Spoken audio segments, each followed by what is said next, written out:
A ver, ¿qué es la comunicación? Casi siempre pensamos que es hablar, ¿no? Transmitir, informar, decir lo nuestro.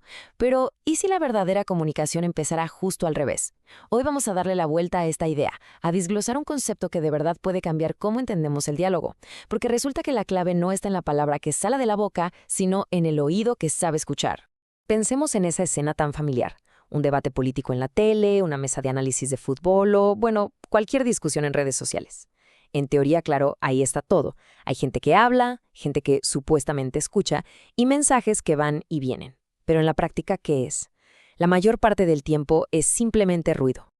Ok, entonces entremos de lleno a esta primera parte.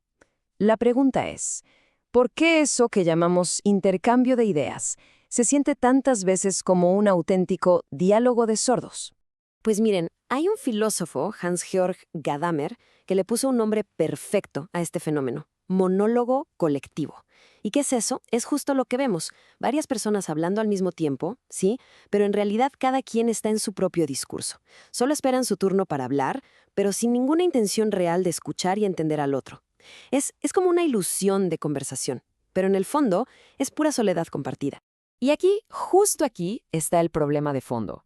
Parece que hemos asumido que comunicar es una especie de batalla, ¿no? Una lucha por imponer una narrativa, por soltar el dato más demoledor o simplemente por gritar más fuerte que los demás. Pero la cosa es que la verdadera investigación, el entendimiento profundo, eso no arranca cuando uno habla, arranca cuando uno de verdad escucha.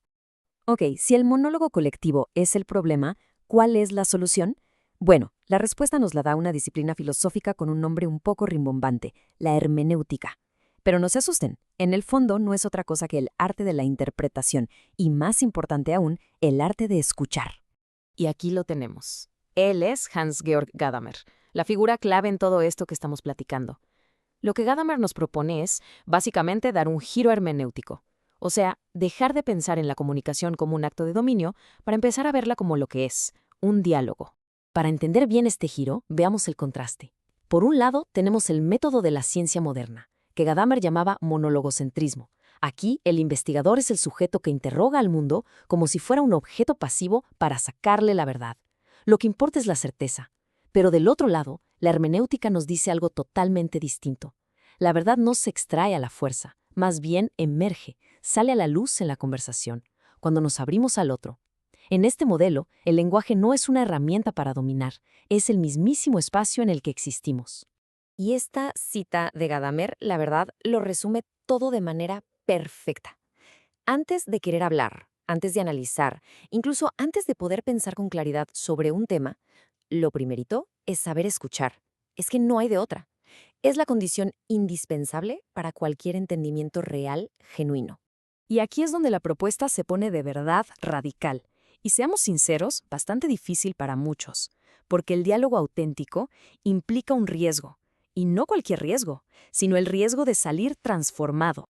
Entonces, vale la pena preguntarnos, ¿qué significa escuchar de verdad? Porque, ojo, no se trata nada más de quedarse callado mientras el otro habla, esperando nuestro turno. No, va mucho más allá, es algo mucho más profundo. Esta es, digamos, la regla de oro de la hermenéutica según Gadamer. El punto clave, el más importante, es este. Para entender al otro, hay que entrar a la conversación con la disposición sincera de que a lo mejor la otra persona tiene razón y que nosotros podríamos estar equivocados. Es una apertura total, radical a la verdad del otro. A ver, si uno va a una entrevista o a analizar un problema, ya con todas las respuestas en la mano, solo buscando confirmar lo que ya piensa, eso no es diálogo. Eso es un interrogatorio. El diálogo de verdad ocurre cuando uno está dispuesto a que sus propias preguntas cambien, a que su visión del mundo se ponga en juego. Ok, todo esto suena muy filosófico, pero vamos a aterrizarlo. ¿Cómo se vería esta idea en un campo tan práctico como el periodismo, y más específicamente en el contexto de América Latina? Si lo pensamos bien, con demasiada frecuencia el periodismo por acá funciona como un monólogo de poder. Va y viene entre ser un panfleto militante o puro sensacionalismo. En lugar de buscar la verdad en común, la dicta desde arriba. Se llega al lugar de los hechos ya con la historia preescrita en la cabeza, ¿no? Esto es vandalismo o esto es una revolución. Al final solo se confirman los sesgos que ya se tenían. Y esto nos lleva a una pregunta que es fundamental. ¿Cómo se vería un periodismo que de verdad se basara en la hermenéutica? ¿Qué pasaría si se adoptara este método de escucha radical? Pues miren, Gadamer dice algo increíble. Allí donde se logra realmente una conversación, los interlocutores ya no son exactamente los mismos cuando se separan. O sea, un periodista hermenéutico sería alguien que entra a una cobertura dispuesto a salir diferente, con preguntas nuevas, con una comprensión transformada. Sería un periodismo que no le tiene miedo a que la realidad lo contradiga, sino que lo ve como una forma de enriquecerse. Y así llegamos a la conclusión de todo esto. Porque si se fijan, más allá del periodismo, esto es una ética para la vida. Es sobre el poder, que es de verdad revolucionario, de escuchar profundamente. Vivimos en una cultura totalmente visual, ocular, obsesionada con el ver para creer. Pero Gadamer nos recuerda algo fundamental, la primacía del oído. Podemos cerrar los ojos para no ver algo que no nos gusta, pero no podemos cerrar los oídos. No tenemos párpados para los oídos. El oído es el sentido que siempre está abierto, el que nos conecta, querramos o no, con los demás. Así que en este mundo de hoy, saturado de ruido, con todo el mundo gritando para ser visto, para ser escuchado, el poder más transformador y, yo diría, más revolucionario, no va a ser el de la voz más fuerte, va a ser el del oído más atento. La capacidad de escuchar de verdad es la que va a construir los puentes y la que va a generar verdadera solidaridad. Y con esta idea nos quedamos. Es hora de dejar de pensar en la comunicación y la investigación como si fueran actos de conquista, de dominio.